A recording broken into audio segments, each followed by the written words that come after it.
Saudi वली अहद का पाकिस्तान के लिए 20 अरब डॉलर का माशी पैकेज मामूली नहीं, 2000 से ज़ायद कैदियों की रिहाई का हुक्म कौम को खुश कर गया और दो बरादर मुल्कों के दरमियान कुर्बतें मज़ीद बढ़ी हैं।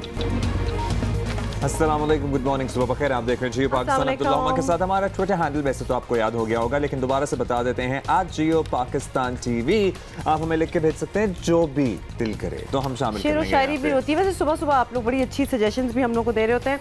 A lot of you bye the way want कि हमारी सुबह सुबह बड़ी म्यूजिकल स्टार्ट हो। कोशिश हमारी पूरी यही होती है, लेकिन हमेशा ये हो नहीं सकता ना, क्योंकि हमें गप्पे मारने का इतना शौक है कि और बातें बीच में आ जाती हैं। एक सेकंड, ये क्या जब म्यूजिकल ट्रिब्यूट्स होते हैं तो हम सर्टनली उन्हें शामिल करते हैं, लेकिन आपको पता है पिछले कुछ रोज़ जो हैं वो पाकिस्तान के लिए बड़े ही मुस्बत, बड़े ही अच्छे रहे हैं, क्योंकि जो क्राउन प्रिंस सऊदी अरेबिया का उनका दौरा बहुत कामयाब रहा है। 2100 कैदी उनको आज़ाद करने का ऐलान किया गया, साथ ही 21 अरब डॉलर का इमदादी पैकेज पाकिस्तान को मिल गया है और वो फेज़ 1 है। जी एब्सोल्युटली, और ये वादा भी करके गए हैं। फिर एक दफ़ा फिर दोहरा दें, आपको बताएं कि कैदी छूट गए और माशी पैकेज मिल गया। हुकूमत से मज़ीद ताउन का वादा हुआ और शहजादे ने खुद को पाकिस्तान का सफ़ीर तक कह दिया। ये तो बेस्ट ही हो गया। ये तो वैसे काफ़ी ज़बरदस्त बात थी। सऊदी वली अहद के दौरे में वो सब कुछ हुआ जो पाकिस्तान की ख्वाहिश थी। सऊदी वली अहद मोहम्मद बिन सलमान ने वज़ीर आज़म इमरान खान की दरख्वास्त पर सऊदी अरब में कैद 2107 पाकिस्तानियों की फौरी रिहाई का हुक्म भी जारी कर दिया। शहजादा मोहम्मद सलमान ने यहाँ तक कहा कि उन्हें सऊदी अरब में पाकिस्तान का सफ़ीर समझा जाए। वज़ीर आज़म इमरान खान ने कहा कि ऐसा कहकर सऊदी वली अहद ने पाकिस्तानियों के दिल जीत लिए। I realized that after your statement last night on saying that you would be Pakistan's ambassador in Saudi Arabia, I looked at my mobile phone and I realized that Your Highness, if you stood for elections in Pakistan, you will be able to get more votes than me. Saudi शहजादे मोहम्मद बिन सलमान के मुताबिक पाकिस्तान और Saudi अरब में जो मुआहदे हुए हैं वो सिर्फ इब्तिदा है, दोनों ममालिक के ताल्लुकात बहुत आगे जाएंगे। We believe in Pakistan because of the long relation, because of our brother in Pakistan. We want to be part of that journey and we want to risk our money, to risk our efforts and to start from day one. I hope in one day of ambassador of Pakistan and Saudi Arabia I did my duty in a good way.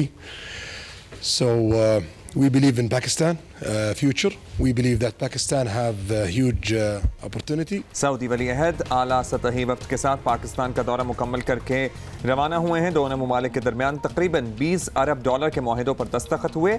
शहजादा मोहम्मद बिन सलमान को पाकिस्तान के सबसे बड़े civil Ejaz निशाने पाकिस्तान से भी नवाजा गया है। और राइट, इसी पे हम जरा मजीद बात करेंगे। सीनियर सहाफ़ी ताहिर खलील हमारे साथ हैं। ताहिर खलील साहब, नज़र तो ये आ रहा है कि सऊदी वली अहद के दौरे से पाकिस्तान को उम्मीदों से बढ़कर फ़ायदा हुआ है। हम पूरी एक फहरिस्त बता रहे थे, ख़ासतौर पे कैदियों का छोड़ना और फिर लेबरर्स की बात करना और फिर हाजियों की बात करना। ज़बरदस्त किस्म के रिस्पॉन्सेस हर चीज़ में मिले। मजमूई हुजम कितना रहा माशी पैकेज का, ये भी आप बता दें। उसमें एक तो शॉर्ट टर्म मंसूबे हैं जो 1 से 2 साल में मुकम्मल होंगे और जिसमें ऑयल रिफाइनरी का मंसूबा भी शामिल है। उसके अलावा एक मीडियम टर्म के मंसूबे हैं जो 2 से 3 साल में मुकम्मल होंगे और तीसरी सतह के लिए उन्होंने 3 से 5 साल के मंसूबे, और इसके लिए मजमूई तौर पर उन्होंने 20 बिलियन डॉलर की सरमायाकारी का ऐलान किया है। और इसके अलावा ये भी कहा गया है कि मज़ीद 20 बिलियन डॉलर जो है वो पाकिस्तान में सरमायाकारी के लिए आएंगे। इसका मतलब ये एक आगाज़ है। बिल्कुल, ये बहुत ही खुशाइन खबर है कि का आगाज़ है और ये सफ़र आगे तक जाएगा। ताहिर साहब, आपसे ये भी जानना चाहते हैं कि वज़ीर आज़म की दरख्वास्त पर सऊदी वली अहद ने सऊदी जेलों में जो पाकिस्तानी कैद हैं उनकी रिहाई का हुक्म भी दिया। 2100 कैदी की रिहाई का हुक्म दिया गया। कितना बड़ा इक़दाम है और ये कितना अनप्रेसिडेंटेड है? माजी में कोई मिसाल है इसकी? देखें, ये वाकई एक बहुत बड़ा कदम है और ये आज मैं देख रहा था अरब न्यूज़ को भी, उसमें एडिटर इन चीफ ने भी ये बात अपनी कॉलम में कोट की है कि ये एक म्यूचुअल ट्रस्ट है दोनों मुल्कों की क़यादत का, कि ये बात की है कल जब 2 रोज़ पहले यहाँ पर प्राइम मिनिस्टर की तरफ से जो बैंक्वेट दिया गया था सऊदी क्राउन प्रिंस को, उसमें उन्होंने अपनी तकरीर से हट कर ये बात की थी और बड़े जज्बाती अंदाज में ये मामला सऊदी क्राउन प्रिंस के सामने रखा था कि सऊदी जेलों में 3000 कैदी हैं और उनमें बेशतर वो हैं जो जिनके वीज़े एक्सपायर हो गए थे या छोटे मोटे क्राइम में मुलव्वस थे। इनमें कोई भी ऐसे इसमें बेशतर जो हैं वो हार्डशिप केसेस हैं जिनकी फैमिलीज़ जो हैं यहाँ पर मुंतज़िर हैं और ये छोटे कारकुन लोग हैं जो अपने वीज़े एक्सपायर होने की वजह से जेलों में पहुँच गए हैं।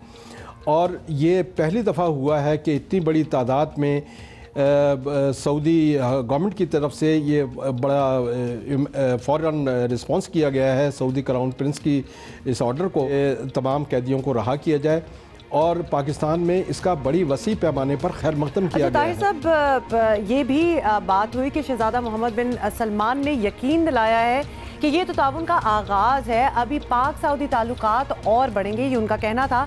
तो आने वाले सालों में हम क्या तवक्को कर सकते हैं? सऊदी अरब में हमें किन शोबों में बड़ा ताउन दे सकता है? देखें, ये बिल्कुल क्राउन प्रिंस ने बिल्कुल सही बात की है कि अभी ये ताउन का आगाज़ है। देखें, उन्होंने 2-3 बातें की हैं अपने इस विज़िट में और बड़े एतमाद के साथ ये बात की है कि पाकिस्तान के जो हालात हैं वो बड़े कंड्यूसिव हो गए हैं और बहुत मुनासिब माहौल पैदा हो गया है यहाँ पर सरमायाकारी का।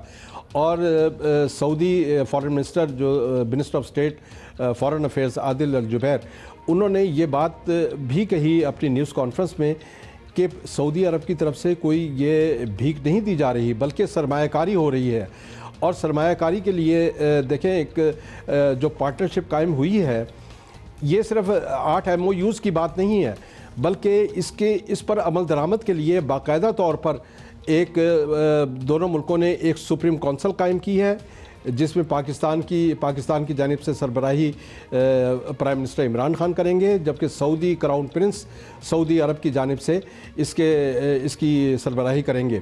दोनों मुल्कों के मुतल्लिका वज़रा इसमें शामिल किए गए हैं और साल में एक मरतबा इस सुप्रीम कौंसिल का इजलास बुलाना ज़रूरी करार दिया गया है। देखा जाए कि ये जो MOU साइन हुए हैं इन पर किस हद तक अमल हुआ है। लास्टली ताहिर साहब, अगर खित्ते की सूरत हाल पर बात करें तो पाकिस्तान इस वक्त अफगान अमन अमल का भी अहम हिस्सा है जिसका शुक्रिया अमेरिका तक अदा करता है। अब सऊदी अरब की जानिब से पाकिस्तान की हिमायत में खड़े होना हमारे उन हमसायों के लिए ये कितने ख़तरे की बात है जिनके सर पर जंगी जुनून सवार है? ये जो माहौल बनने जा रहा है इस इलाके में अमन और सलामती का, उससे यकीनन हमारे जो मुखालिफिन हैं और हमारे दुश्मन हैं उनके अज़ाइम जो हैं वो नाकाम होंगे और ख़ित्ते की सलामती जो है वो तरक्की और खुशहाली के नए बाब की जानिब एक अहम इक़दाम होगा। अगर ये कामयाब हो जाते हैं मुज़ाकरात तालिबान के और अफ़गान गवर्नमेंट के दरमियान और वहाँ पर सुलह की और अमन की कोई कोशिशें जो है बारावर साबित होती हैं तो यकीनन इसके असरात पूरे ख़ित्ते पर पड़ेंगे और इन असरात के नतीजे में ख़ित्ते के अवाम जो हैं वो गुर्बत और जो नाखानदगी और दीगर जो महरूमियों का शिकार हैं उसमें उनको बड़ी मदद मिलेगी। ऑलराइट, बहुत शुक्रिया। आपका सीनियर सहाफ़ी ताहिर खलील हमारे साथ मौजूद थे और ये भी आपको अपडेट करते हैं कि सऊदी क्राउन प्रिंस आज हमसायों की बात कर रहे थे तो आज इंडिया जाएंगे, वहाँ का दौरा भी उनका पेंडिंग है। And it is being said that first he went back to Saudi Arab और वहाँ से आ रहे हैं ताकि बिल्कुल कनेक्शन ना रहे पाकिस्तान इंडिया दौरे का, लेकिन खैर पाकिस्तान के बाद ही उधर जा रहे हैं। और एक और चीज़ जो कि हर कोई ख़ास तौर पे हम अपने एनालिस्ट से भी अभी बात कर रहे थे ताहिर खलील साहब से भी कि ऑल दिस पैकेज और ये माशी पैकेज की हम बात कर रहे हैं, ये इन्वेस्टमेंट इन पाकिस्तान है। ये इमदादी पैकेज नहीं है, ये इन्वेस्टमेंट है इन पाकिस्तान। अच्छा जी, कुछ बड़ी हमें जब हमारे बच्चे जो हैं पाकिस्तान के जो यंग टैलेंट है, जो यूथ है, वो कोई मार्का मारते हैं तो हमें पर्सनल खुशी पता नहीं क्यों हो जाती है, because we encourage you guys so much कि आप ज़रूर उठें एंड फॉलो योर ड्रीम्स। और आपको पता है ना हमारा करियर काउंसलिंग और एजुकेशन का इतना परमानेंट सेगमेंट है which is very famous as well. तो हम सारे बड़े इन्वेस्टेड हैं इन फील्ड्स में, इन एवेन्यूज पे जब पाकिस्तानी स्टूडेंट्स पर्टिकुलरली झंडे गाड़ते हैं ना तो हमें लगता है बस पूरा हो गया हमारा काम। एब्सोल्युटली। अच्छा जी, तो हम आज एक बच्ची की बात कर रहे हैं, जिस पाकिस्तानी बेटी के बारे में हम आपको बताने जा रहे हैं। उसने एक मरतबा फिर पाकिस्तान का सर जो है वो फख्र से बुलंद कर दिया। क्या किया क्या है, 12 साल की है, रादिया आमिर इनका नाम है, जो कि इंटरनेशनल स्पेस एजेंसी नासा ने एक हफ्ते के लिए इंटर्नशिप प्रोग्राम के लिए उनको मुंतखब किया है। और yes, and she will be going there. Radia को खलाई सफ़र के बारे में ट्रेनिंग दी जाएगी। ट्रेनिंग के दौरान बाय द वे रादिया को वर्चुअल रियलिटी के जरिए चांद में भी उतारा जाएगा और जीरो ग्रेविटी करने का भी तजुर्बा जो है वो करवाया जाएगा। ये सारे ट्रेनिंग सेशंस हैं ना, अगर आप नासा में आपको ट्रेनिंग मिल जाए या आप उसे हासिल करें तो ये सब एक्सरसाइजेज हैं जो आपको कराई जाती हैं। So yes, Radia is one of those lucky kids जो कि जा रही हैं और नासा ने इन्हें खुद सेलेक्ट किया है। सो रादिया, आप होके आ जाएं तो फिर हम आपको बुला के आपका एक्सपीरियंस पूछेंगे कि भाई कैसा रहा चांद पर जो आपको एक्सपीरियंस, एज इन वो वर्चुअल रियलिटी ही है लेकिन दो फिर भी वो नासा का तो एक्सपीरियंस तकरीबन ऑलमोस्ट नियर टू रियलिटी होता है। एब्सोल्युटली। और हम हमेशा कहते रहते हैं कि आप आगे जाके ज़िंदगी में इस चीज़ को, जो भी आप लोग अभी कर रहे हैं, जो आपको अपॉर्चुनिटीज़ मिल रही हैं, उसको फॉलो थ्रू करें या ना करें, लेकिन आपका इस तरह इन्वाइट होना, कहीं बाहर जाना, लोगों से मिलना, वो एक्सपीरियंस जो है वो आपकी पर्सनैलिटी को जिस तरह बिल्ड करेगा। यू विल थैंक कि यू वर डेडिकेटेड और आपको ये मौका मिला, बिकॉज ना सिर्फ आपकी पर्सनालिटी को बिल्ड करेगा बल्कि पाकिस्तान का नाम भी रोशन करेगा। अभी आगे बढ़ेंगे, एक बहुत अहम इशू। अच्छा, हाँ। अभी सऊदी क्राउन प्रिंस के दौरे की हम बात कर रहे थे तो आपको बता दें कि ख्वाजा सराओं को हज और उम्रा करने की इजाज़त दी जाए। ट्रांसजेंडर कम्युनिटी ने सऊदी वली अहद से अपील कर दी है। ख्वाजा सराओं ने शहजादा मोहम्मद बिन सलमान से अपील की है कि उन पर आयद पाबंदी को ख़त्म करके हज और उम्रा करने की इजाज़त दी जाए। पहले कौमी शनाख्ती कार्ड में ख्वाजा सराओं की शनाख्त के लिए अलग खाना मौजूद नहीं था, जिसकी वजह से इन्हें बैरून मुल्क जाने में मसाइल का सामना रहता था। तहम साबिक चीफ जस्टिस इफ्तिखार मोहम्मद चौधरी के अहकामात पर शनाख्ती कार्ड के लिए ख्वाजा सराओं का अलग खाना बना दिया गया। और फिर पासपोर्ट में भी ख्वाजा सराओं की शनाख्त जो है शनाख्त बताई जाती थी, बल्कि आपको बताएं। और ताहम नवंबर 2016 में सऊदी सफारत खाने की तरफ से एक ट्रैवल एजेंसी एसोसिएशन को हिदायत जारी की गई कि वो उम्रे के लिए ख्वाजा सराओं के पासपोर्ट वसूल ना करें और इस बारे में सऊदी कंपनियों से मंजूरी लेने की भी कोशिश ना की जाए। तो I hope things change their.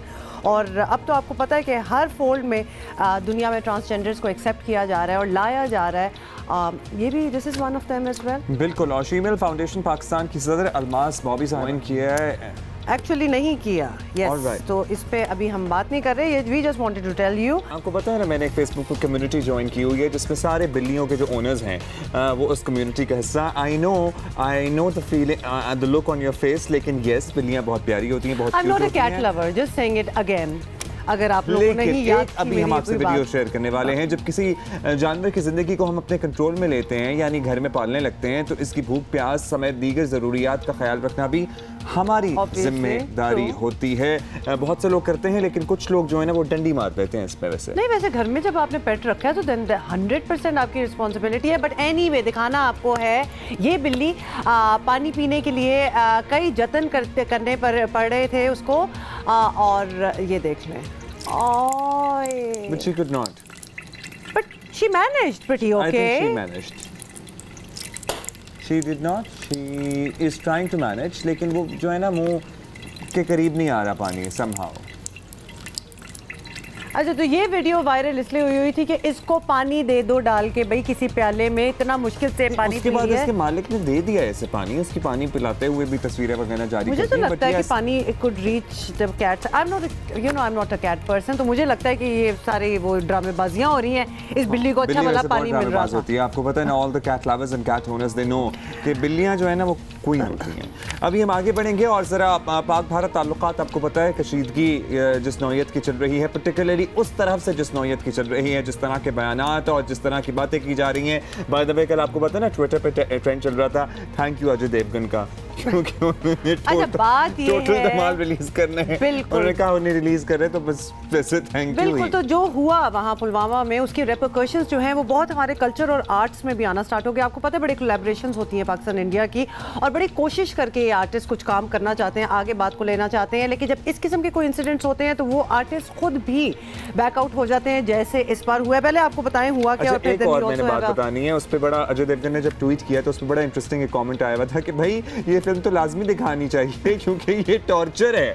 हाँ, तो अगर आपने पाकिस्तानियों को टॉर्चर देना है तो ये दिखा दें। बट एनीवे सारी चीज़ें जो थी आपको पता है, फिर जवाबी फायर भी इसी किस्म के होते हैं। बात हम कुछ और कर रहे हैं। मकबूजा कश्मीर में एक और हमला हो गया और मोदी सरकार को मसला और उसका हल जो है भारत में ही ढूंढना है। पाकिस्तान के साथ महाज आराई कोई हल नहीं, लेकिन हिंदुस्तान में हाल ये है कि जिन लोगों को होश के नाखून लेने चाहिए वो भी जो है वो मंतक और अक्ल की बात सुनने को तैयार नहीं। गुज़िश्ता रोज़ आपको बताएं क्या हुआ है कि भारतीय अदाकार और सियासतदान कमल हसन ने कश्मीरी अवाम की राय जानने के लिए मकबूजा कश्मीर में रेफरेंडम कराने का मुतालबा किया तो सब हाथ धोकर उनके पीछे पड़ गया। आपको पता है ना, प्लेबिसिट जो है वो ऑलरेडी तजवीज़ किया हुआ यूएन का आइडिया है, जो कि उन्होंने भी दोहरा दिया कि भाई यही करवा लो आप, लेकिन हो नहीं सकता। लोग उनके पीछे पड़ गए और कमल हसन का कहना था कि भारत को आखिर डर किस बात का है, सियासतदान दुरुस्त रवैया अपनाएं तो कोई फौजी नहीं मरेगा, ये उनका कहना था। और यही बात और भी लोग कर रहे हैं, लेकिन इनकी आवाज़ जंगी जुनूनियों की चीखो पुकार में दब गई है। सिद्धू साहब की हमने बात की थी, वो भी जब कोई सेन बात करते हैं, कोई सेंसिबल बात करते हैं, वहाँ पे गद्दारी के फतवे बांटना शुरू कर देते हैं। पर्टिकुलरली इंडियन मीडिया के लोग पाकिस्तानियों के गाने बंद किए जा रहे हैं, फिल्में रोकी जा रही हैं, PSL के मैचेस तक नहीं दिखाए जा रहे। जो प्रोडक्शन हाउस था वो भी बैक ऑफ कर गया था, लेकिन हम PSL की प्रोडक्शन में आपको बता दें कि कोई रुकावट नहीं होगी, नए प्रोडक्शन हाउस का ऐलान कर दिया जाएगा आज ही। और बॉलीवुड हीरो अजय देवगन ने अपनी फिल्म पाकिस्तान में इसकी नुमाइश ना करने का ऐलान किया। टोटल धमाल। जावेद अख्तर और शबाना आजमी जैसे लोग जिनसे बड़ी एक्सपेक्टेशन है लोगों को, इन्होंने कैफी आजमी की याद में कराची आर्ट्स काउंसिल में एक तकरीब होनी थी, कैफी आजमी फेस्टिवल कॉन्फ्रेंस, उसमें आने से इन्होंने इनकार कर दिया। भारतीय फौजियों के खून पर आंसू बहाने वाले इस जोड़े को ख्वाजा आसिफ और फिल्म स्टार शान समेत कई लोगों की तरफ से आईना दिखाया गया। इन्हें याद दिलाया गया कि यही फौज कश्मीर में मसलूम और मासूम शहरियों के खून की नदियां बहा रही है, लेकिन इस पर कोई नहीं बोल सकता। लेकिन हम जरा इस पर बात करेंगे और हमने ये देखना है कि जहां आर्टिस्ट को बिल्कुल ये राब्ते जो हैं ये कायम रखने चाहिए, वो क्यों खड़े हैं। इस चीज़ से आर्ट्स काउंसिल कराची के सदर अहमद शाह साहब हमारे साथ हैं। अहमद शाह साहब, बड़ी ज़ोरों शोर से इस कैफी आजमी कॉन्फ्रेंस जो थी इसकी तैयारियां चल रही थी। एक बैकग्राउंड जानना ये ज़रूरी है कि कैफी साहब की सेंटनरी है जी, तो उस सिलसिले में ये हो रहा था। जैसे गालिब का 150 बरस इंतकाल को हो गए इसी साल, तो कैफी आजमी को जैसे मैंने उस इंटरव्यू में कहा जो शबाना ने सुन के फिर मुझे रिप्लाई किया, कल मैं बाद में बताऊंगा, वो ये था कि अमीर खुसरो से लेके कालीदास, कबीर दास, गालिब, मीर तकी मीर, ये आपका कॉमन हेरिटेज है। आपके ये मुल्क बाद में हिंदुस्तान, पाकिस्तान, बांग्लादेश बने, बट आपके कॉमन हेरिटेज या लाल शहबाज कलंदर से लेके और ख्वाजा मोइनुद्दीन चिश्ती, इसको आप नहीं बांट सकते।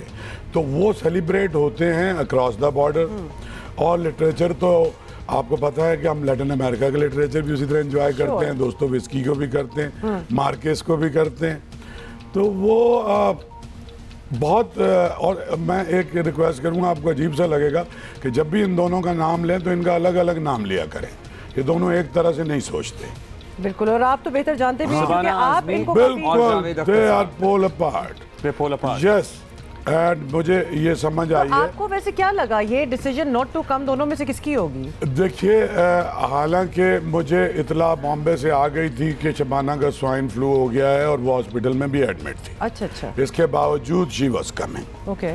जावेद, ये कॉन्फ्रेंस जो हमें 6 महीने पहले हमारी शबाना से ही बात हुई थी, शी इनिशिएटेड दैट, वो सारी दुनिया में इनिशिएट कर रही हैं।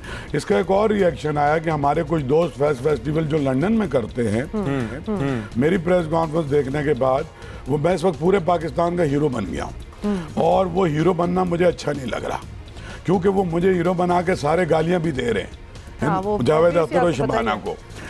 तो उसमें लेकिन टीना सानी ने कल मुझे एक वो भेजा और फेसबुक पे लगाया कि she is agree with every word of me, और सबा परवेज और सारे लोग।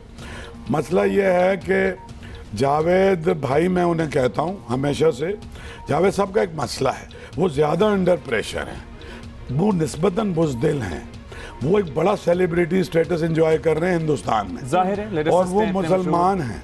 नहीं लिरिसिस्ट हैं, उनके दादा बहुत बड़े आदमी थे, उनके अब्बा जान निसार अख्तर, उनके माम तो he is very relevant with the Bollywood as well, उनके मामू इसरारुल हक मजाज, उनका बेटा फरहान अख्तर, उनकी बेटी जोया अख्तर, लाइक ये बड़ी फैमिली है, जैसे कपूर फैमिली है। That's right. लेकिन हुआ ये है कि Shabana comparatively she is a brave. जब मैंने ये प्रेस कॉन्फ्रेंस की और वो खासी हार्ड हिटिंग थी, तो उसके बाद रात को 1:30 बजे शबाना ने मुझे टेक्स्ट किया मेरे मोबाइल पे, अपने मोबाइल से, और वो गुस्से में नहीं थी, she was trying to clarify her position. और मैंने ज़्यादा जो हिट किया था, मैंने जावेद अख्तर को ओपनली कंडेम किया था, मैंने शबाना को कंडेम नहीं किया था। शबाना के ट्वीट की जो आखिरी लाइन थी वो ये थी कि मतलब हम सारी उम्र होपफुल रहे और अब मुझे लगता है कि ये नहीं होना चाहिए या नहीं हो सकता। मैंने उस लाइन को हिट किया था और हमने कहा था, आपने देखा होगा सारे न्यूज़पेपर के फ्रंट पेज पे, कि मैं दुखी हूँ इस बात पे कि जिसके अब्बा दादा और ख़ुद 50 बरस तक जिस होप के साथ कनेक्टेड थी, और वो 47 में नहीं टूटी, 65 की जंग में नहीं टूटी, आपने तोड़ दी ना, 71 में नहीं टूटी, आपने तोड़ दी। अच्छा शाह साहब, अब ये कैफी आजमी कॉन्फ्रेंस से निकलकर अगर ओवरऑल बात करें, जैसे कि आतिफ असलम के गाने निकाल दिए, फिल्म से राहत फतेह अली खान के गाने निकाल दिए, या फिर अब प्रोड्यूसर्स जो हैं वो ऐलान कर रहे हैं कि हम अपनी फिल्में पाकिस्तान में नहीं रिलीज होने देंगे, PSL की प्रोडक्शन कंपनी जो किसी और राइट्स जो किसी और के साथ वो भी खत्म हो गया, उसने बैक ऑफ कर लिया, क्रिकेटर्स की तस्वीरें निकाल दी अपने स्टेडियम्स में से। ये सारा रवैया कितना मुख्तलिफ है? वैसे we are in the same region, मुझे लगता है कि हम लोगों में बर्दाश्त बहुत ज्यादा है। Can I say something? जी please go ahead. Jawaharlal Nehru का हिंदुस्तान दुनिया की सबसे बड़ी जमहूरियत वो क्लेम करते थे। बहुत बदकिस्मती है, आई एम नॉट हैप्पी कि वो एक दहशतगर्द हिंदुस्तान में बदल गया है। मोदी जो 10-20 हज़ार गुजरात में इंसानों का कातिल, मैं इंसानों को मजहब में नहीं बांटता, इसकी RSS और इसकी तंजीमों ने ईसाई मिशनरियों को कत्ल किया है, मुख्तलिफ ज़ात और मुख्तलिफ ख्याल रखने वाले हिंदुओं को हज़ारों को कत्ल किया है। तो कातिल किसी भी तरफ हो, मैं नहीं कहता कि हम कोई बहुत ही आइडियल कोई ह्यूमन राइट सोसाइटी हैं, बट हम पे चार्ज किया जाता है। अभी अब्दुल्ला जो तुमने चार्जशीट पढ़ी, इनकी बेटी की अभी यहाँ फिल्म लगी हुई है गली बॉय, 8 शो हैं और रात को 2:30 बजे भी शो फुल होता है। ये इतने बाइस हैं और हम इतने जेनरस हैं कि हम 8 को 8 के तौर पे लेते हैं। ये मोदी का इलेक्शन हो रहा है, ये हेट इलेक्शन पहला जीता हिंदुस्तान में, पहला हेट इलेक्शन, ये इलेक्शन हो रहा है। हाँ। ये सारी चीजें नॉर्मलाइज हो जाएंगी। ये जो चैनल है हिंदुस्तान के और अखबार जो मोदी के स्पॉन्सर्ड हैं और जो ट्रिलियन ऑफ डॉलर के फायदे उठा के इंडस्ट्रीज चला रहे हैं, उसमें मल्टीनेशनल भी हैं, उसमें चैनल ओनर भी हैं। मोदी के इलेक्शन कब है वो देख लीजिए, उस दिन तक ये बॉयल रहेगा, स्ट्राइक 1, स्ट्राइक 2, जो कि हम ऑब्वियसली एक्सपेक्ट भी कर रहे हैं। जल्दी से बता दें future of this conference. Future मैं आपको सिर्फ ये बता रहा हूँ कि सिर्फ शबाना ने एक क्लैरिफिकेशन किया, I am not here to clear her position. उसने कहा कि मेरा आखिरी ट्वीट नहीं था, 2 ट्वीट मैंने उसके बाद किए हैं, वी विल वर्क टुगेदर। हमने ये डिसाइड किया कैफी आजमी कॉन्फ्रेंस और Faiz conference, what ever the situation is, अगर हिंदुस्तान में और ये अगर कुछ दहशतगर्दों ठाकरे के हिंदुस्तान में रह रहे हैं वो, हम उन्हें थोड़ा सा मार्जिन भी दें और कंडेम भी करें कि मतलब लोग घरों में घुस के कत्ल कर रहे हैं। जब फिल्म रिलीज हो रही थी पद्मावत, तो दीवारों से लोगों को नीचे फेंका गया। मेरे हिंदुस्तान से बहुत लोगों ने मुझसे राब्ता किया है कि तुम मायूस ना हो, सैनिटी है। मैं आपसे ये कह रहा हूं कि ये और स्ट्राइक 1 ये सारा एक फ्रॉड और ड्रामा, इलेक्शन की पोजीशन खराब है, 6 सूबों में ये हारा है। हम इनकी we don't want to indulge ourself in their internal thing. हम समझते हैं हमेशा राब्ते बरकरार रहेंगे। एक जुमला सुन लें, लंदन में जो लोग फैज फेस्टिवल करते हैं, इस दफ़ा वो कैफी आजमी कॉन्फ्रेंस कर रहे थे, अकरम कायम खानी ने मुझे कॉल किया और उन्होंने कहा हम कॉल ऑफ करते हैं ये सारा कुछ, और इनकी ऐसी की तैसी। आई सेड नो, हम डायलॉग बंद नहीं करेंगे, पाकिस्तान का भी यही मौक़िफ़ है। ये मैंने कहा हम दुबई में मिलेंगे, काठमांडू में मिलेंगे, कोलंबो में मिलेंगे, पाकिस्तान में मिलेंगे। ये वीजे नहीं दे रहे। अभी पीरज़ादा कासिम का अलीगढ़ में जश्न हो रहा था, they refuse visa, they refuse visa to Amina Syed to Jaipur festival. मुझे वीजे, 1-2 जुमले सुन लें। पाकिस्तान की हुकूमत को मैं बहुत बुरा भला कहता हूँ। Federal ministry of interior, Delhi high commission, high commissioner was in contact, इनको दिल्ली भी नहीं बुला रहे थे, इनके जा रहे थे ईमेल के ऊपर चीजें। एक लड़का लेके वहाँ पे, एक हमारा हिंदू दोस्त शायर वो इनके पासपोर्ट लेके गया था, बगैर इनके गए हुए इनको वीजे पाकिस्तान स्टैंप करके दे रहा था। इनके ऊपर 20-25 साल पहले जावेद अख्तर पे एक दफा पाबंदी लग चुकी है पाकिस्तान दुश्मनी में। 15 साल बीबीसी पे भी बैठ गए।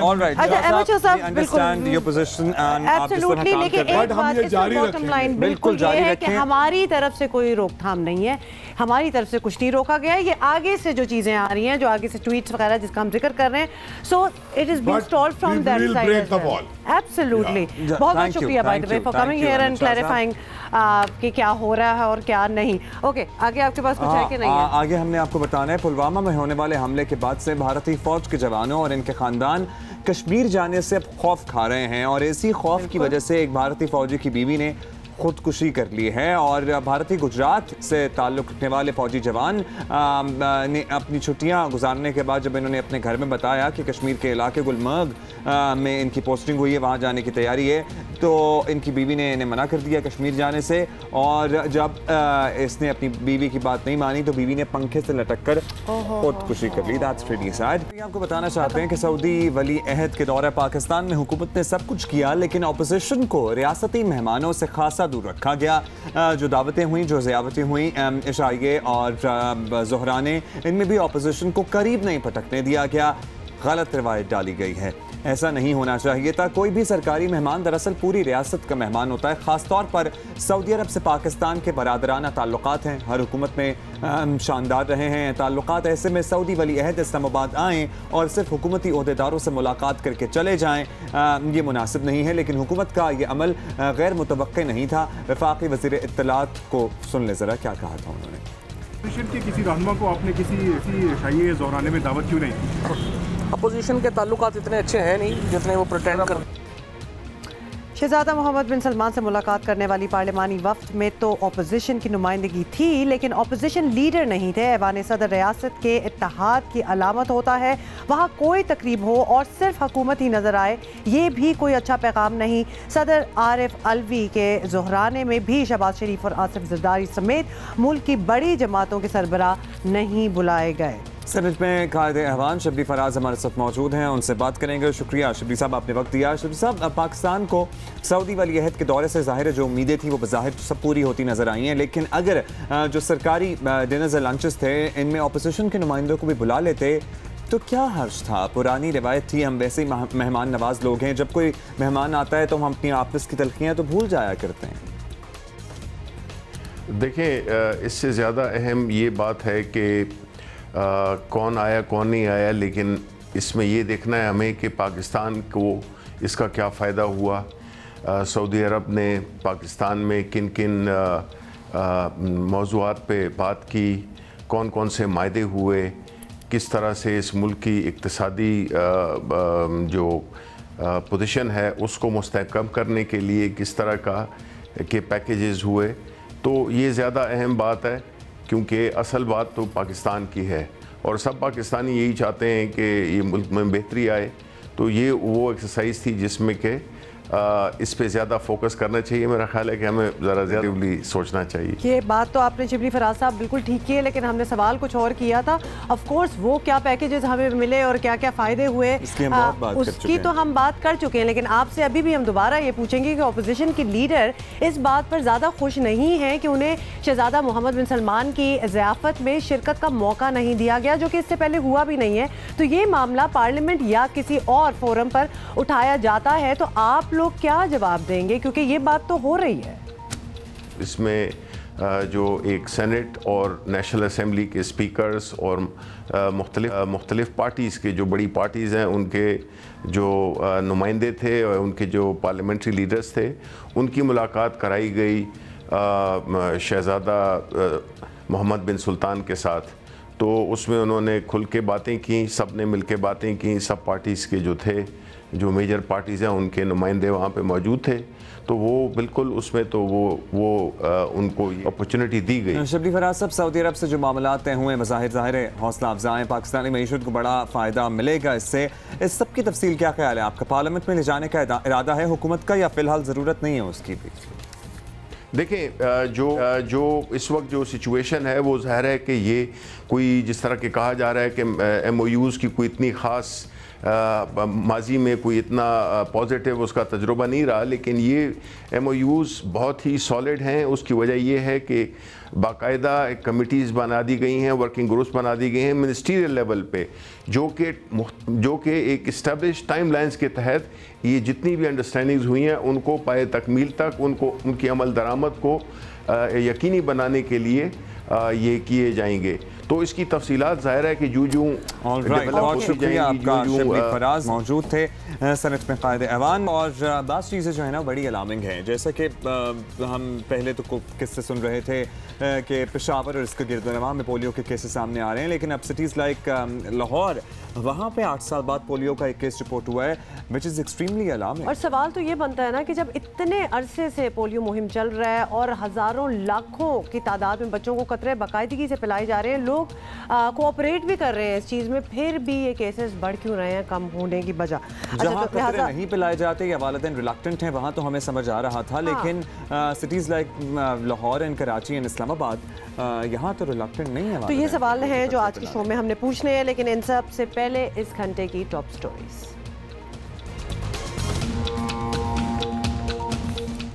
लाहौर, रावलपिंडी और कराची जैसे शहरों में भी पोलियो वायरस खत्म नहीं हो रहा। पंजाब में 10 साल तक के बच्चों को पोलियो वैक्सीन दी जाएगी। पोलियो फ्री पाकिस्तान हुकूमत के लिए बड़ा चैलेंज है। साबिक चीफ जस्टिस आकिब निसार के दौर में किए गए फैसले बदलवाने के लिए दर्जनों साइलीन सुप्रीम कोर्ट पहुंच गए। ज्यादातर फैसले खुद नोटिस पर आए। कानून क्या कहता है, जायजा लेंगे।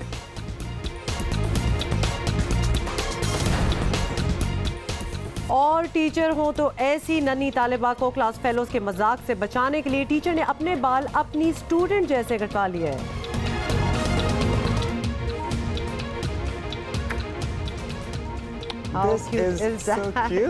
अच्छा, लेकिन उसके बारे में हम बाद में बात करेंगे। ज़्यादा इंपॉर्टेंट बात है पोलियो के बारे में बात करना कि ये हो क्या रहा है। पोलियो वहाँ नमूदार हो रहा है जहाँ से सफाया होने के दावे किए गए थे, और तहरीक इंसाफ हुकूमत के लिए ये बहुत बड़ा चैलेंज होगा।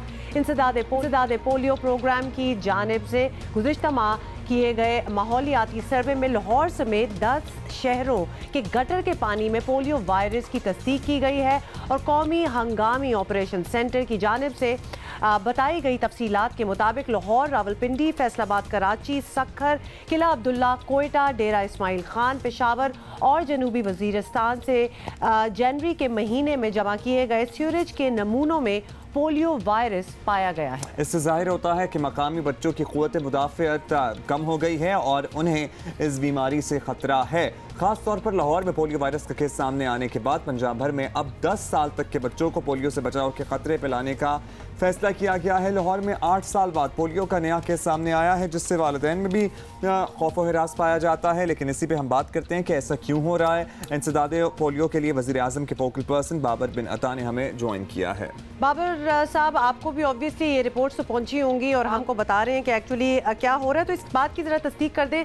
पहले बिल्कुल कम हो गए थे केसेस, और बिल्कुल फार फ्लंग एरिया से जहां लोगों की थोड़ी सी रेजिस्टेंस थी कि शायद वो अपने बच्चों को पोलियो के कतरे नहीं पिला रहे थे, अब तो गटर से सैंपल्स निकल रहे हैं। तो ये क्या हो रहा है?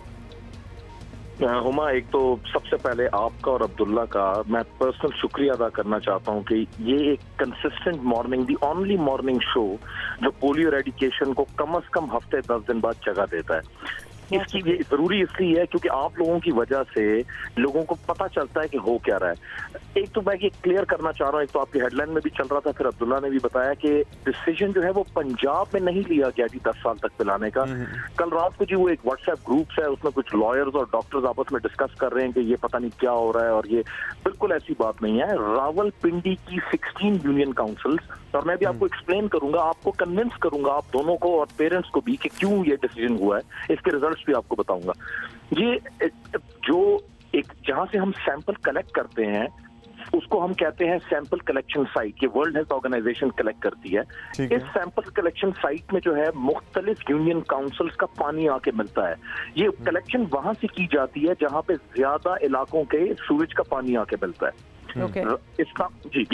तो हुमा, इन इस्लामाबाद दिसंबर एंड जनवरी में जो सब्जी मंडी है वहां से सैंपल लिया जाता है। दिसंबर एंड जनवरी में ये कोई हवाई फायर हमने नहीं किया था, उसकी प्रॉपर सैंपलिंग करके बच्चों की 10 इयर्स के 5 यूनियन काउंसिल्स में दिसंबर एंड जनवरी में हमने 10 साल के बच्चों को वैक्सीन पिलाई थी। और पहली दफा in the history we have a clear sewage from Islamabad. This is for the first time in the recent history, in the last 1 year or 1.5 years. कि इस्लामाबाद की उसमें क्लियर हो गया। इसका मतलब है कि यस, पोलियो वायरस जो है वो फिजिकली पैरालाइज नहीं कर रहा 10 इयर्स के बच्चों को, लेकिन 10 इयर्स तक के बच्चे जो हैं वो इन यूनियन काउंसिल्स में वायरस को शेड कर रहे हैं, लाइक देयर शेडिंग इट। होता क्या है जी, वायरस को अनइम्यूनाइज्ड बच्चे चाहिए होते हैं ताकि वो अपने आप को रिप्रोड्यूस कर सके। हम उन बच्चों को प्रोटेक्ट करते हैं by giving them the vaccine. तो ये इस्लामाबाद में हुआ, जनवरी में उसके रिजल्ट्स आए, इस्लामाबाद इज क्लीन। ये जो 10 शहरों के नाम अभी हुमा ने लिए, उसमें आप देखिए इस्लामाबाद का नाम हट गया है, पिछली दफा इस्लामाबाद का नाम था। अब प्रॉब्लम ये है कि इस्लामाबाद की एडमिनिस्ट्रेशन ने मुझे अप्रोच किया कि सर हमने तो अपने आप को प्रोटेक्ट कर लिया, लेकिन हमें टच कर रहा है रावलपिंडी जो रोड के उस तरफ है। अब ये सब्जी मंडी सैंपल सिलेक्शन साइट जो है ये बिल्कुल बॉर्डर पे है और रोड के उस तरफ पीर वदाई है जिसको अड्डा कहते हैं पिंडी का। जी जी बिल्कुल। अच्छा, अब वो कहते हैं, इस्लामाबाद वालों ने कहा कि जी उधर का वायरस जो है वो अब हमें आके दोबारा री इन्फेक्ट करेगा, प्लीज आप रावलपिंडी पे काम करें और उन्हें कहें कि उनकी 16 यूनियन काउंसिल्स हैं जो ट्रेन करती हैं उसको कवर कर ले ताकि वहां से भी क्लीन हो जाए। अच्छा लेकिन बाबर साहब बात 16 यूसीज में 10 साल तक बिल्कुल बड़ा अच्छा आपने एक्सप्लेन कर दिया और आपने ये भी बता दिया कि ये जो वायरस है ये शेड की जा रही है, so it is unlikely to attack a child जिसको वैक्सीनेशन ऑलरेडी हुई हो। आपके अंडर आप वजीर आजम के focal person on this issue हैं, तो पूरा पाकिस्तान ही आता होगा, तो अगर आपको लगता है कि रावलपिंडी में ज्यादा ससेप्टेबिलिटी है कि वहां ज्यादा हो सकता है, तो what is being done over there? 10 years right now as we speak, आज पहला दिन है कि 16 यूनियन काउंसिल्स में ऑफ रावलपिंडी 10 साल के बच्चों को कतरे पिलाए जा रहे हैं right now as we speak. So हमने पंजाब की जो बात की थी वो रावलपिंडी की 16 यूसीज तक महदूद नहीं है ना, यही तो मिसकंसेप्शन है। पंजाब में कोई रावलपिंडी की 16 यूसीज तक अभी ये मामला महदूद है। 10 साल तक बच्चों को पोलियो के खतरे। लेकिन लाहौर से जो केस आया है बाबर साहब, वो जरा बता दें हमें, वो बड़ा अलार्मिंग है क्योंकि वालिदैन में भी खौफ व हिरास पाया जा रहा है। मैं आपको क्लियर करता हूँ, बिल्कुल पाना भी चाहिए, ये होना भी चाहिए अब्दुल्ला, बिकॉज जो शालेमार है that is the heart of Lahore, उसके बीच में पोलियो केस आ जाना इज शॉकिंग। और प्रॉब्लम ये है कि देखिए सबसे बड़ा जो इशू है, मैंने उस्मान बुज़दार साहब से मिला, एक तो I remain grateful to him कि उन्होंने एक फोन कॉल पे फॉरन मीटिंग कॉल की और करनी भी चाहिए, बट द थिंग इज कि उनके सामने मैंने हेल्थ डिपार्टमेंट भी बैठा था, डॉक्टर यास्मीन भी थी। मैंने कहा जी अनफॉर्चुनेटली पॉलिटिक्स की वजह से पिछली गवर्नमेंट्स जो है वो लाहौर के वायरस को लेबल करती रही हैं एज केपी वायरस, क्योंकि ये आज से जब मैं पोलियो प्रोग्राम में जॉब करता था उस वक्त भी लाहौर के वायरस को कहा जाता था कि ये पेशावर से आया है। ओ भाई कब तक पेशावर से आया है, बस वक्त आ गया है कि हम लाहौर के वायरस को ओन कर लें। उसको ओन करेंगे तो उसको रेडिकेट करेंगे ना, क्योंकि जब आप ब्यूरोक्रेसी और हेल्थ इंफ्रास्ट्रक्चर के जहन में ये डाल देते हैं कि जी ये पेशावर का वायरस है, तो द माइंड पेशावर वालों को काम करने की जरूरत है। आया है, ये बच्ची वैक्सीनेटेड थी नहीं थी? मैं आप जो शालेमार में केस आया है वो लाहौर का अपना वायरस है जो आउटफॉल पंप स्टेशन से गया है और उसने शालेमार में बच्चे को पैरालाइज किया है। और ये वैक्सीनेटेड थे नहीं थे बच्चे? ये जिसकी बात हो रही है, बच्ची जो है उसने पैदाइश के वक्त जो रूटीन इम्यूनाइजेशन का टीका होता है, अगर आप अपने लेफ्ट हाथ पे देखें तो एक निशान होगा, वो नहीं लगा था उसको। अच्छा। और लेकिन उसके पेरेंट ने कहा है कि मैंने 3 दफा कतरे पिलाए हैं। तो प्रॉब्लम रिमेन्स, मेरा ये क्वेश्चन है जो मैंने हेल्थ मिनिस्टर से भी पूछा एंड शी इज इन्वेस्टिगेटिंग, कि अगर एक पेरेंट जो है वो टीके को रिफ्यूज कर रहा है तो वो वैक्सीन कैसे ले रहा है, क्योंकि पाकिस्तान में टीके की एक्सेप्टेबिलिटी ज्यादा है then the oral vaccine. Right. So this remains a question mark and we have to investigate, और उसके लिए I am doing it myself. मैंने किसी को कहा हुआ है टू फाइंड इट आउट कि अच्छा, जी बाबर एक और सवाल कि कुछ केसेस हमने सुने हैं जो फार फ्लंग एरिया से, जहां हम सोचते हैं और सुना भी है रेजिस्टेंस होगी खतरों की, वहां से भी कुछ खबरें आई हैं पोलियो के केसेस की, लेकिन वहां लोगों का कहना है कि पोलियो के कतरे पिलाए गए थे। कोई एक्सपायरेशन, कोई इस किस्म की तो सिचुएशन नहीं चल रही कि जहां पिलाए भी जा रहे हो? वो काम ना कर रहे हो। हुमा मैं आपको अनफॉर्चुनेट पार्ट इज क्योंकि वैक्सीन के बिहाफ पे बोलने वाला कोई नहीं है, तो लोकल जो हमारे जो टीम्स हैं जब उन पे ये चीज आती है तो यू नो व्हाट दे से इज कि ये vaccine, and that's why you know initially I was being criticised कि मैं बड़ा स्ट्रिक्ट हूं ये अपनी टीम्स के लिए। द प्रॉब्लम इज क्योंकि वैक्सीन पे इल्जाम डाल दिया जाता है। हमें सिंपल है हुमा, एक दवाई ने पूरी दुनिया में इंक्लूडिंग मुस्लिम ममालिक एक बीमारी का खात्मा कर दिया, तो हमें क्या प्रॉब्लम है? व्हेन एवर जब भी गटर के पानी में आपको वायरस नजर आएगा, ये याद रखिएगा कि वो एक चीज का इंडिकेटर है कि आप चंक में इतने बड़े बच्चों को ग्रुप्स में मिस कर रहे हैं कि वायरस को अपॉर्चुनिटी मिल जाती है अपने आप को रिप्रोड्यूस करने की। सो द प्रेजेंस ऑफ तो जब भी सूरज में वायरस नजर आएगा, this shows that your polio campaign is not good. Babar sahab thank you we are short of time. हम तफसीली दोबारा आपसे बात करेंगे, आपको पता है हम इस इशू को टेकअप करते रहते हैं, लेकिन यस अलार्मिंग सूरत हाल है। और खुदारा मेरा मतलब है कि सालों दहाइयाँ हो गई इस बात को कहते हुए कि जब भी का मतलब है कि जब भी अगर आपने 3 दिन पहले भी बच्चों को पोलियो के खतरे पिलाए हैं और आपके पास 5 दिन पहले घर पे टीम्स आ गई हैं तो पिला दें कतरे, कोई फर्क नहीं पड़ता। पिला दें कतरे, be nice to them, they are trying to help you and your children. तो ये ज़रूर आप याद रखा करें। और ये जो रोज़ कभी ना कभी, नॉट एवरी डे, लेकिन ये केसेस जो बढ़ते चले जाते हैं जबकि पूरी दुनिया में ख़त्म हो गया। भाई इसी बात का सोच लें कि हमारे यहाँ क्यों है, क्योंकि हम रेजिस्ट कर रहे हैं। तो लिहाजा प्लीज़ फिनिश, ये वो वाली बीमारी है जो लिटरली रूट से आप निकाल सकते हैं। अच्छा जी। चलें, कुछ चीज़ें अच्छी भी होती हैं, जैसे कि आपको बता दें, यू नो बारबी डॉल्स, तो मतलब बच्चियाँ जो होती हैं उनकी एक ड्रीम होती है कि हमारे पास बारबी डॉल हो, और फिर एक ना हो, बहुत सी बारबी डॉल्स हो।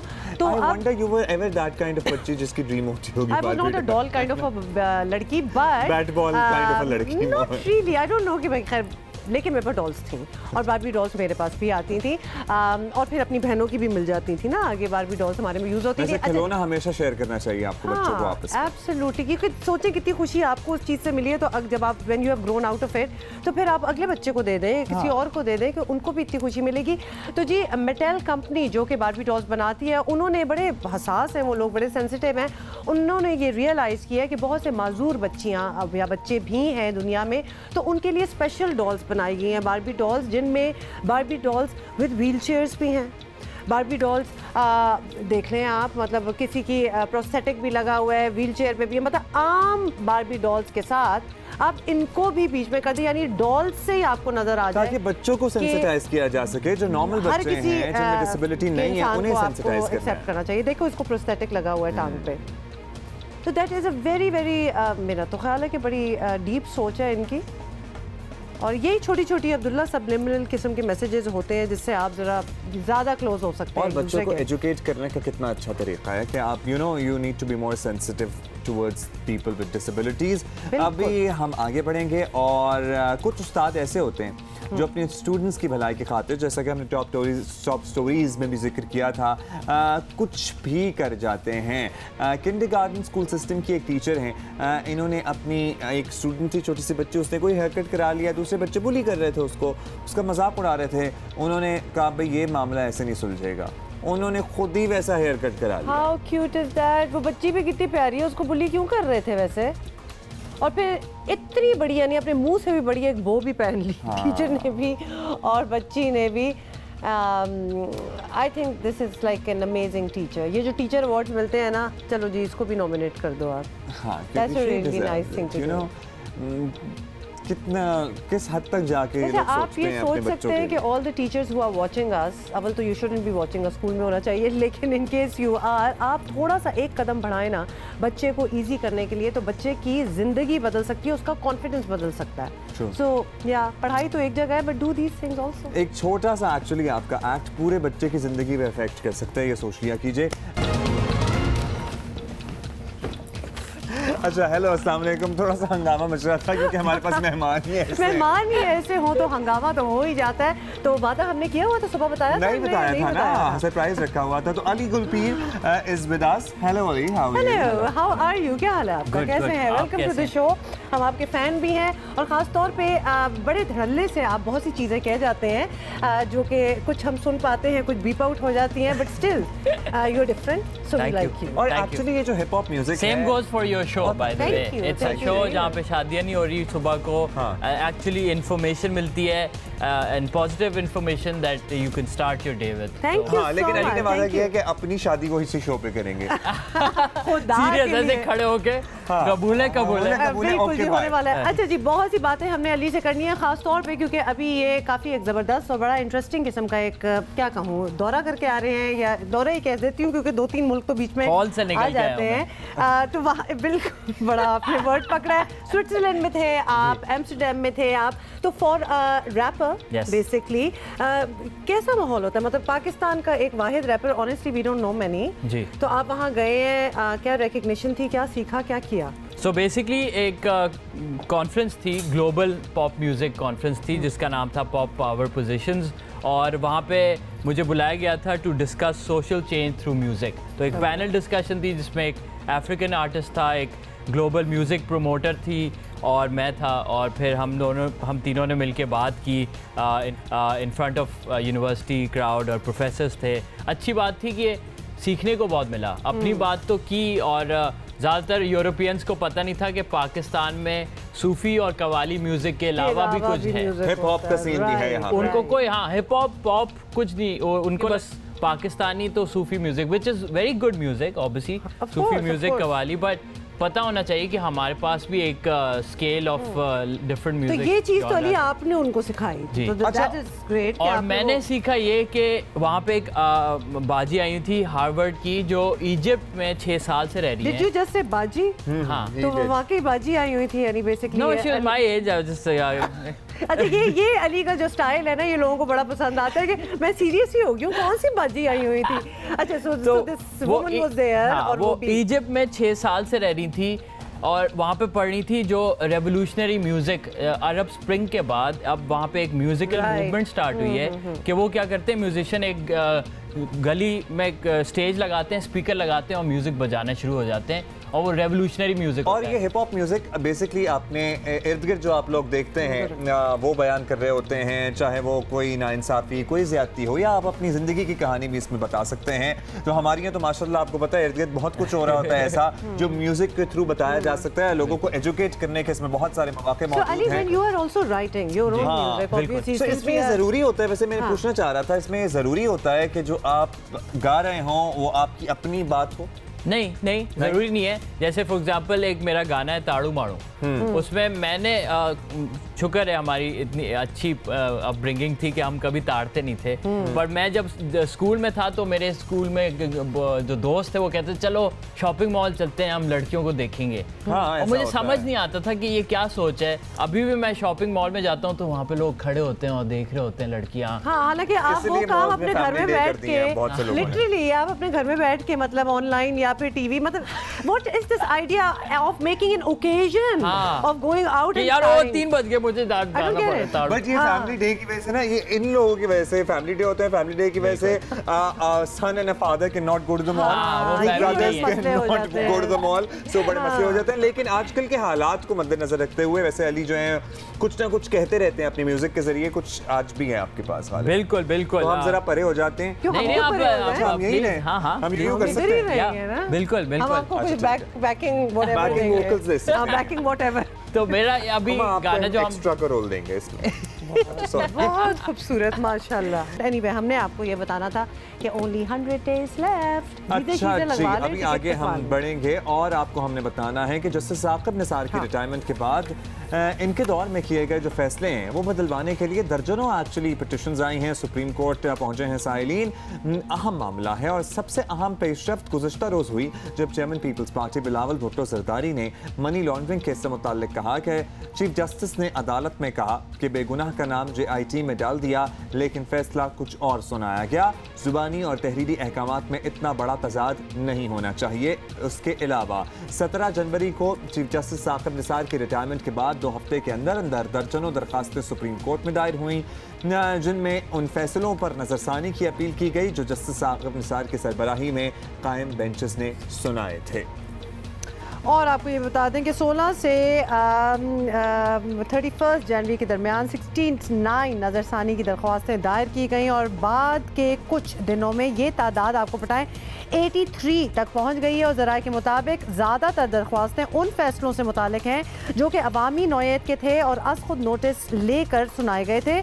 और दरख्वास्त गुजारों ने अब लार्जर बेंच बनाने की इस्तदा की है। और दूसरी जानिब आपको ये भी बता दें कि मौजूदा चीफ जस्टिस आसिफ सईद खोसा ने अब तक कोई अज़ खुद नोटिस लिया है, ना ही किसी आइनी दरख्वास्त की समाअत की है। फाजिल चीफ जस्टिस ने अब तक इंसानी हकूक़ से मुतालिक कोई दरख्वास्त भी नहीं सुनी, क्योंकि इस तरह की 169 जो रिक्वेस्ट हैं, दरख्वास्तें हैं, पहले ही ज़ेर समाअत हैं, जबकि 26 अज़ खुद नोटिस भी फैसले का इंतज़ार कर रहे हैं। जनवरी के आखिरी 15 दिनों में 940 दरख्वास्तें सुप्रीम कोर्ट में दायर हुई, जिनमें से 599 दरखास्तें जो हैं उसके बारे में आपको अपडेट देंगे कि 31 दिसंबर तक एक मिनट आई जस्ट कहते हैं यस 599 निपटा दी गई। 31 दिसंबर तक 40,535 केसेस ज़ेर इल्तिमा थे, जो 31 जनवरी तक कम होकर 39,091 रह गए। इस पर ज़रा बात करते हैं। Vice chairman Pakistan bar council Kamran Murtaza हमारे साथ मौजूद हैं। कामरान, शुक्रिया आपने वक्त दिया। बताइएगा, जस्टिस साकिब निसार की रिटायरमेंट के अगले 15 दिनों को अगर देखें तो 15 दिनों में 69 रिव्यू पिटिशंस आई हैं। जस्टिस साकिब निसार और उनके बेंचेस के फैसले बदलने की दरख्वास्त की जा रही है। ज़ाहिर है इन पिटिशंस में किसी चीफ जस्टिस की रिटायरमेंट के बाद फौरी बाद इस तरह की दरख्वास्तें आना, इसकी माजी में कोई मिसाल मिलती है? देखिए, बहुत सी गैर मामूली बातें जो है वो जस्टिस साकिब निसार साहब के ज़माने में हुई हैं और उन गैर मामूली बातों में मेरा ख्याल है कि पाकिस्तान की तारीख़ में सबसे ज़्यादा सो मोटो लेना और डायरेक्टली जो है ना वो उसमें ड्यू प्रोसेस को जो है ना नज़रअंदाज करके डायरेक्टली जो है ना केसेस को बारह सुप्रीम कोर्ट में इंटरटेन करना। अच्छा, बाद औक़ात ये भी हुआ कि कोई अफेक्टी जो है वो अदालत के सामने नहीं था और उसकी एब्सेंस में भी फैसले हो गए और ये सारा कुछ चूँकि हुआ है तो अब फिर ये गैर मामूली सूरत हाल पैदा हो गई और रिव्यू पिटिशंस जो है ना बहुत ज़्यादा आई हैं। ये अगेन जो है ना मतलब आम रूटीन से हट के है मामला। रिव्यू के हवाले से हम अपने क्लाइंट को ये कहते हैं कि ये आप रिव्यू फाइल ना करें क्योंकि इसका चांस बहुत कम होता है।